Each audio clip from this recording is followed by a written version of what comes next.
Esta palavra é a chave para pôr fim ao sofrimento. É muito importante e é a chave absoluta para ter uma resposta de algo que está bloqueado há anos, que diz: há anos que rezo, mas não recebo. As nações por herança. Os confins da terra. Empower 2026. Capacitados para agir com autoridade espiritual.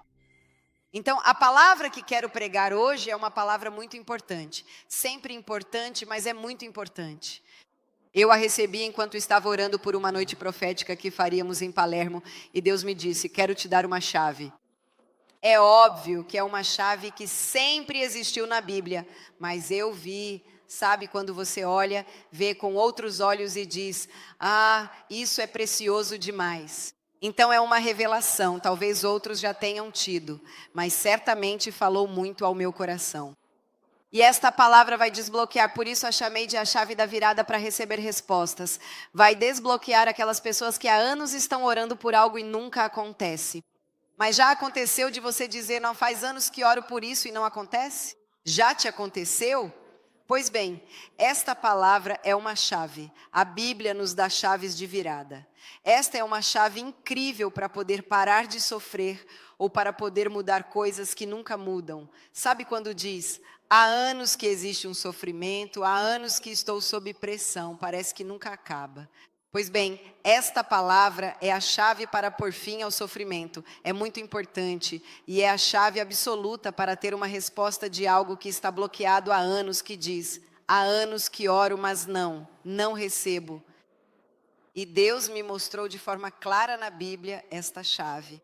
Obviamente eu a tomei para mim, é simples, mas quero deixá-la para vocês. Quero deixá-la para toda a Itália, porque creio que não seja apenas uma palavra que estudei. E porque, óbvio, um pastor, se você me disser banana, eu poderia pregar até sobre a banana. De qualquer forma, é algo profético. É algo que vem do coração de Deus. E Deus falou comigo dizendo: quero te revelar uma chave. E eu adoro quando Ele faz assim, porque um mundo se abre diante de nós. Vocês estão prontos para ver este mundo? Perfeito. Então leremos juntos, portanto, a chave da virada para receber respostas. Tiago 4, do versículo 2 ao 3. E começa com esta passagem muito simples, onde diz: vocês cobiçam e não têm, vocês matam e invejam, em teoria para ter e não podem obter. Vocês brigam e fazem guerra e não têm. Então aqui ele começa dizendo: você tenta matar para ter, está subentendido, inveja para ter, faz de tudo, anseia, deseja, ora para ter e não tem. E ele dá duas chaves, mas vou me deter na mais importante. Vocês brigam e fazem guerra e não têm porque não pedem. Primeira coisa, às vezes não temos as coisas só porque não as pedimos. E você me dirá: mas Deus já não sabe muito bem que eu quero aquilo? Por que Ele me diz que devo pedir? O Senhor quer que você peça para que reconheça que aquilo que você tem, quando pede a Ele, não é porque você é bom, não é porque o governo é bom, não é por causa da sua mãe, da sua esposa, de qualquer outra pessoa, é para que você saiba que houve a intervenção de Deus. E geralmente quando pedimos, deveríamos também ser muito específicos para reconhecer a intervenção de Deus. Amém? Depois, às vezes, Ele não nos dá exatamente como queremos, mas você vê sinais de algo que pediu. E geralmente, segundo a Bíblia, Ele dá mais do que você solicita ou pede, amém? Ou pensa. Porque lá em Efésios 3:20 diz que Deus nos dará mais do que pedimos ou pensamos. Mas quando você pede algumas coisas específicas, há um rastro do que você... É como uma criança quando pede algo aos pais. A criança não diz: sim, me dá uma bola qualquer. Ela diz: eu quero aquela, é da seleção fulano de tal, aquela ali, né? Geralmente as crianças são muito específicas porque ou assistem desenhos ou assistem, enfim, elas sabem. Eu quero aqueles sapatos que brilham. Você traz um sapato que brilha. Não aquele, o outro com o brilhinho assim. E se você der aquele quase se arrepe, ela fica triste. Não era este que eu queria. E você diz: mas por que você está triste? Eu não te comprei o sapato que brilha, mas não era ele. Vocês que são pais sabem disso. Depois você tenta enrolar, mas se até a menina, neste caso, tem o sapatinho e você a enrolou quando ela vira, o que quer dirá? Viu? Era aquela que eu queria. É verdade que os filhos sabem? Então, quando você pede, você sabe que a resposta é de Deus porque reconhece. Eu vejo muitas vezes no Natal, quando as crianças pedem coisas específicas. Quero a BMX. Você não diz que aquela bicicleta é sua, mas se elas chegam, dizem, porque sabem, elas sabem o que pediram, ok? Então, muitas coisas não temos porque dizemos, sim, tudo bem. Em vez disso, Deus estabeleceu que quer que peçamos as coisas. Então diz, muitos não têm justamente porque não pedem. E às vezes estão lá, acho que já aconteceu com a gente também, né? Onde a pessoa está lá e diz, mas espero que me dê algo. E a pessoa não te dá, e você diz. E talvez diga, mas talvez não tenha me dado. E a resposta é, porque você não me pediu. Isso acontece muitas vezes também nos casais. Sobretudo as mulheres que querem que o homem chegue lá onde não chegou, né? Quantos são os homens que não chegaram? Bem-vindos ao mundo masculino todos. Quem sabe que a mulher espera que você tenha uma bola de cristal e tenha uma revelação noturna do que ela quer? Vocês sabem? Sim. Então alguém olha e diz, por que não me fez a festa surpresa? E um diz, mas eu não sabia que você queria uma festa surpresa. Você realmente devia saber disso. E você, seu traste asqueroso, não percebeu nada. Mas se no ano seguinte, justamente porque ela pediu no ano anterior, você faz a festa surpresa, ela provavelmente vai dizer, só fez isso porque eu te falei, né? Se eu não tivesse falado, talvez nem teria acontecido essa surpresa. Ou seja, como quem diz, não tem saída, é assim, não tem como escapar. E então um diz, mas por que você está tão infeliz? Porque eu achei que esta era a nossa noite, que iríamos ao cinema, mas você viu o futebol. Por que não me disse? Você devia saber. Então quero lhes dizer, senhoras, que seus maridos não têm bola de cristal e eles não são mulheres.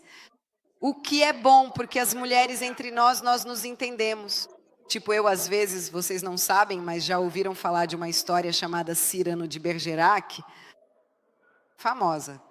Basicamente era esse cara que tinha esse nariz comprido, queria conquistar uma garota, mas achava que não podia porque a aparência dele era feia. Então ele mandava um na frente que era bonito, mas não era romântico, não sabia fazer nada. Ele ficava atrás escrevendo as cartas. A garota se apaixonou pelo bonito, mas na verdade se apaixonou pelo feio que estava por trás do bonito. Pois é, essa sou eu. Às vezes eu tenho que dizer aos maridos, digo, leve-a para sair, organize às 7 da manhã, é o aniversário dela, leve-a ao aeroporto.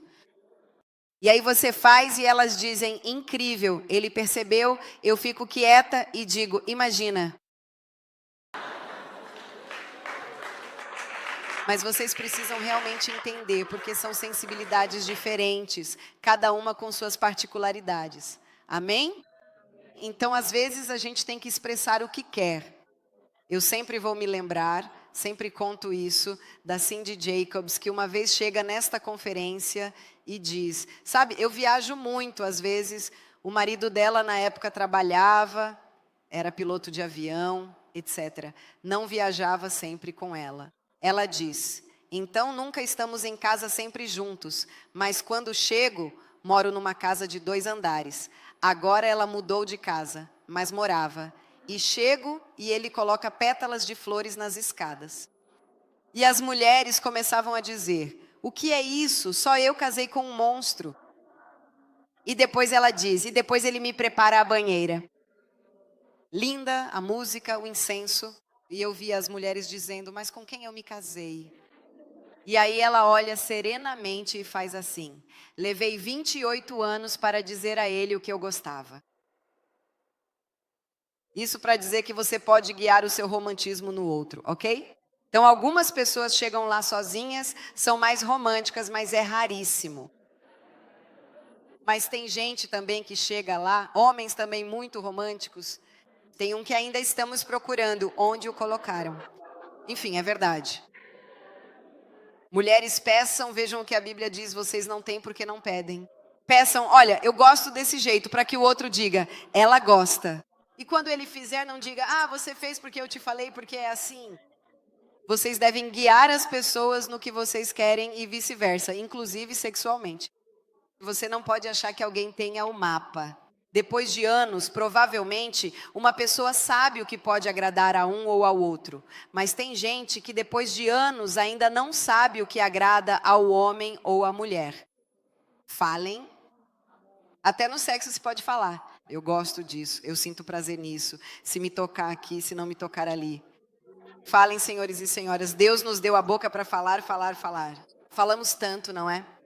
Então se expressem, vocês devem guiar as pessoas no seu coração. Vocês devem... Isso serve para qualquer tipo de amizade. Nós não sabemos o que há dentro da pessoa.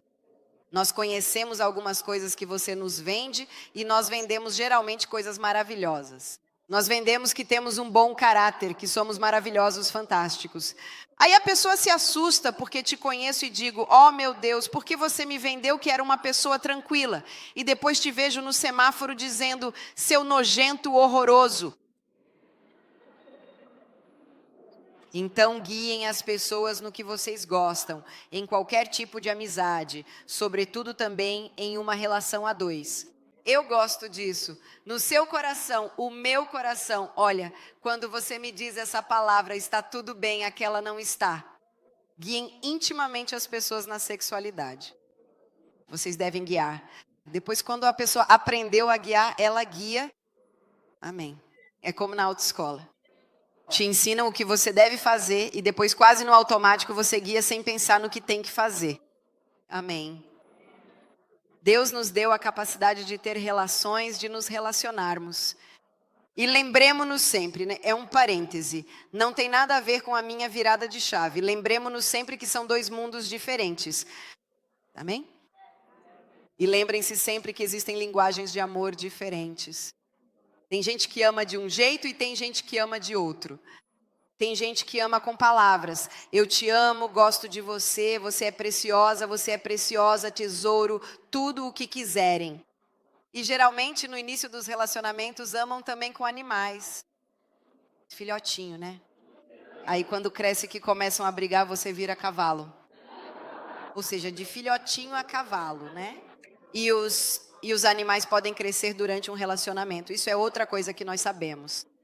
Mas guiem-se mutuamente, falem, e vocês são dois mundos diferentes. E tudo bem.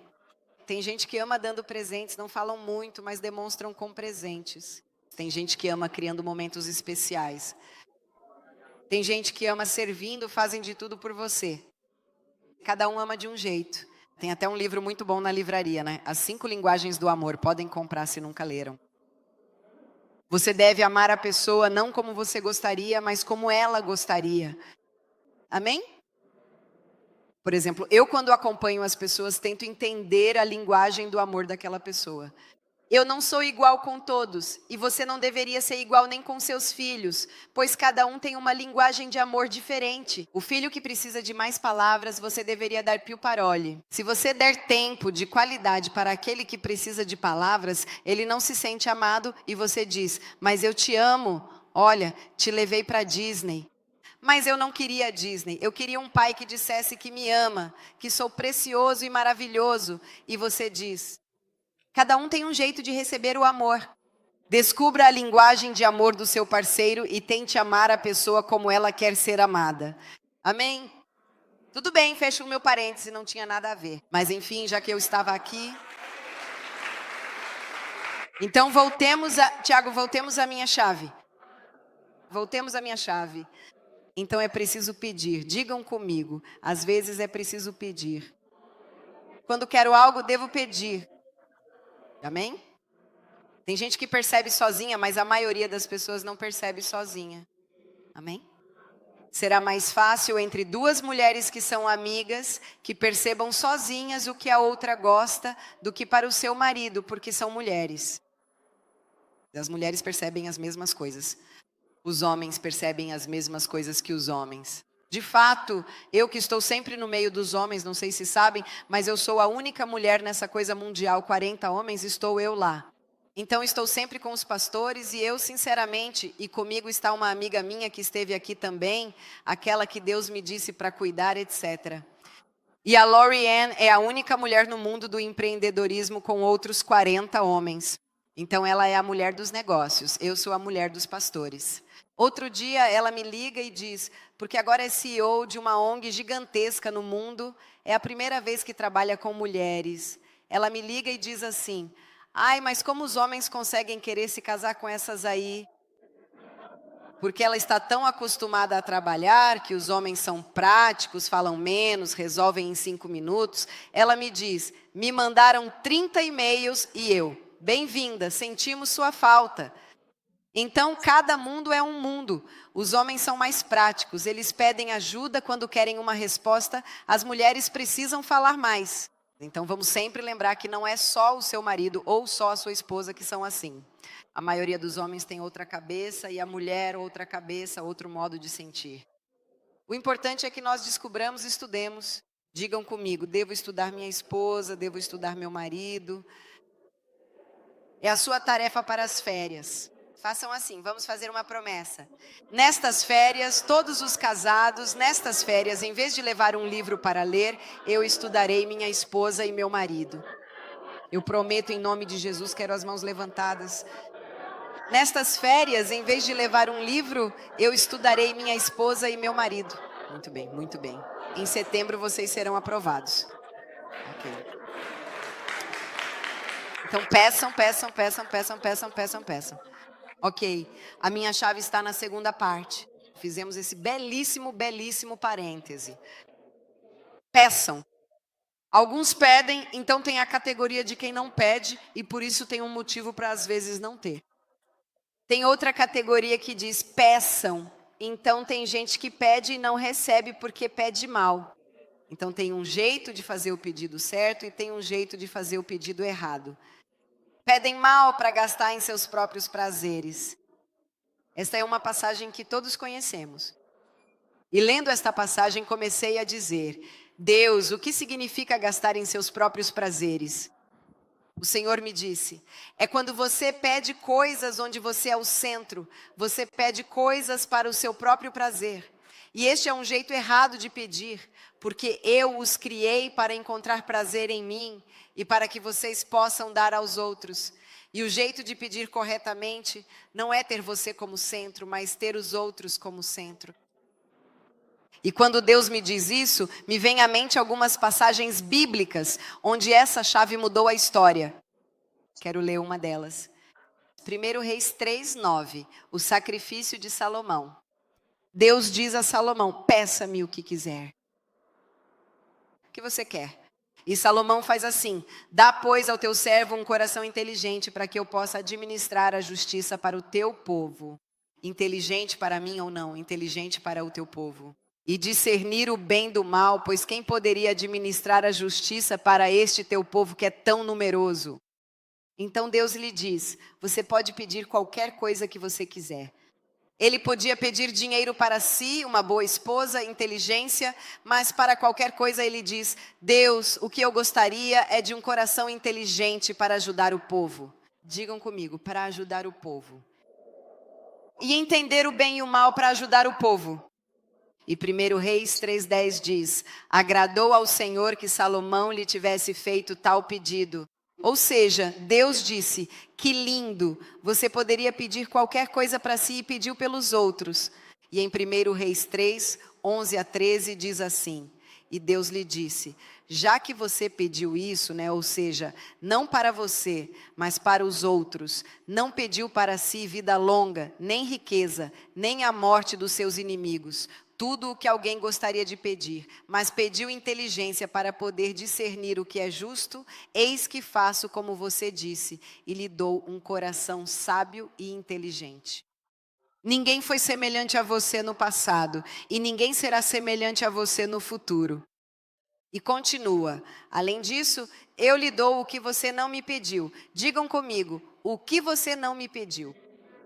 Riqueza e glória, tanto que não haverá durante toda a sua vida nenhum rei que possa ser comparado a você. Ou seja, porque ele, em vez de pedir para si a morte dos seus inimigos, a riqueza, as mulheres, qualquer coisa, Deus lhe disse: não só farei de você o mais sábio para administrar as pessoas, porque o seu pedido não era só sabedoria, era para administrar as pessoas, mas eu lhe dou o que você não pediu. Veja a chave: quando eu peço pelos outros, quando eu coloco os outros diante de mim, Deus dá também a mim o que eu nem sequer pedi. Eu lhe darei riqueza, e ele disse: e ninguém será, na história do mundo, jamais rico como você. Então a chave é fazer a pergunta diferente, não concentrada em eu quero estar bem, eu quero viver bem, eu quero ter um casamento, eu quero ter um filho, eu quero ter dinheiro, eu quero ter justiça, mas eu quero que o Senhor me dê para que eu dê. E veja que maravilha. Quem se lembra de Ana na Bíblia, a oração de Ana? A Bíblia diz que Ana, essa mulher, não tinha filhos. Todos os anos eles iam ao templo e todos os anos a sua rival, que se chamava Penina, a outra esposa do marido na época, ela zombava dela. Todos os anos ela pedia a Deus um filho, sim ou não? Claro, era também uma maldição na época, né? As pessoas viam você. Se não tivesse filhos, era tipo, você não terá uma descendência. Então ela era também mal vista. Todos os anos, digam comigo, todos os anos ela pedia um filho. Deus deu a ela um filho? Nunca. Quando foi que Deus deu a ela um filho? Quando ela mudou a oração. Olha só a oração que ela fez. 1 Samuel 1:11. Fez um voto e disse: ó Senhor dos exércitos, se olhares para a aflição da tua serva e te lembrares de mim, se não te esqueceres da tua serva e deres à tua serva um filho homem, eu o consagrarei ao Senhor por todos os dias da sua vida e a navalha não passará sobre a sua cabeça. Ela mudou a oração. Qual era?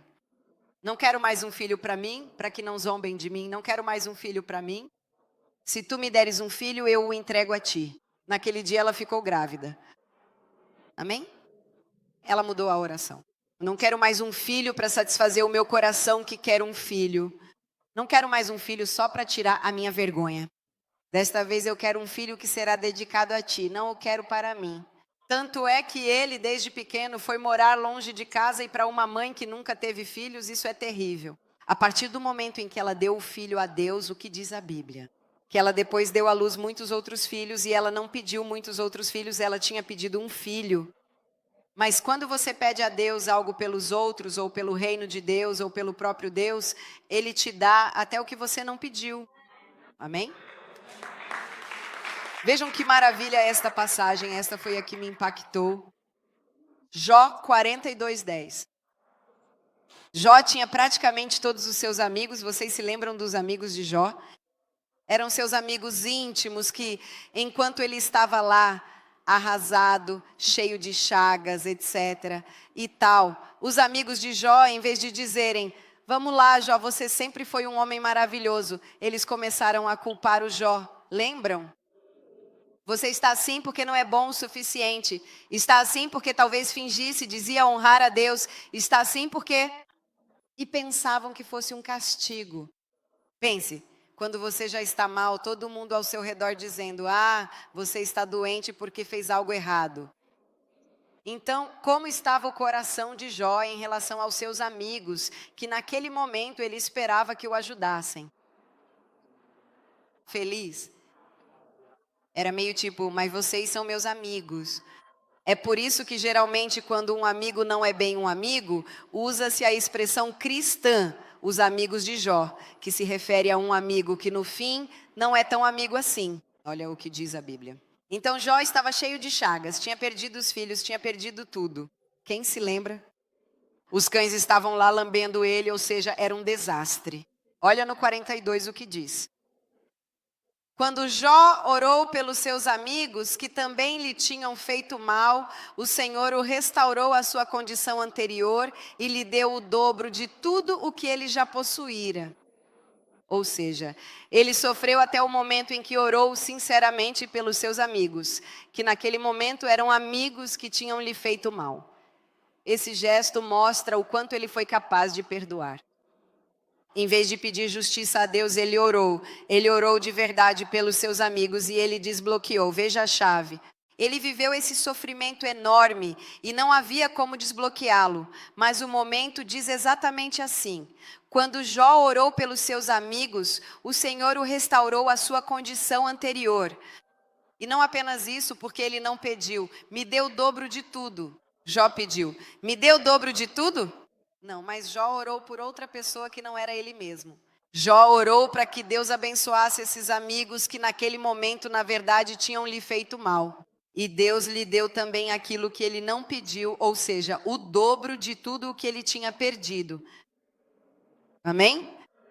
A única coisa que Jó não teve o dobro diretamente foram os filhos. Vocês sabem por quê? Porque a alma é eterna. Ele não tinha perdido os filhos para sempre. Os filhos estavam com Deus e Deus lhe deu outros filhos, o mesmo número de filhos que ele tinha. Então ele tinha um grupo de filhos lá e um grupo de filhos aqui na terra. Somente quando ele orou pelos amigos. Quando comecei a ver tudo isso, o Espírito Santo me disse, há uma chave. A chave é, parem de se concentrar em vocês mesmos. Todas as pessoas que concentraram as suas orações em algo diferente, receberam para si aquilo que desejavam. E eu entendi que quando somos egoístas demais e focados em nós mesmos, nós bloqueamos essa coisa. Ana por anos não teve filhos. Ana diz, não quero mais um filho para mim, entregue-o. E Ana teve um monte de filhos. Jó, depois de anos em uma condição absurda, foi curado e recebeu o dobro. E ele nem sequer tinha pedido. Salomão se torna o homem mais rico da terra e não tinha pedido riquezas, ele pediu sabedoria para ajudar os outros. Vejam como a intercessão é uma oração incrível que impacta e muda toda a nossa vida quando o nosso coração se concentra em outra pessoa que não somos nós. Amém? É importante que nós saibamos disso. Quando lemos a palavra de Deus, Jesus hoje, alguém pergunta, o que é que Jesus está fazendo? Jesus hoje não está se apresentando como o maior adorador, embora ele o seja. Mas a Bíblia diz que Jesus hoje intercede. Veja o que diz Hebreus 7:25, diz, portanto, ele pode salvar perfeitamente aqueles que por meio dele se aproximam de Deus, visto que vive sempre para interceder por eles. Outra passagem dirá, quem os condenará? Romanos 8:34. Jesus Cristo, aquele que morreu e mais ainda ressuscitou e está à direita de Deus e intercede por nós. Então, o que Jesus está fazendo hoje? Intercedendo. O Espírito Santo, o que está fazendo? Romanos 8:26, 27. Da mesma forma, o Espírito vem em auxílio à nossa fraqueza, porque não sabemos orar como convém, mas o próprio Espírito intercede por nós com gemidos inexprimíveis. E aquele que sonda os corações sabe qual é a intenção do Espírito, porque ele intercede pelos santos segundo a vontade de Deus.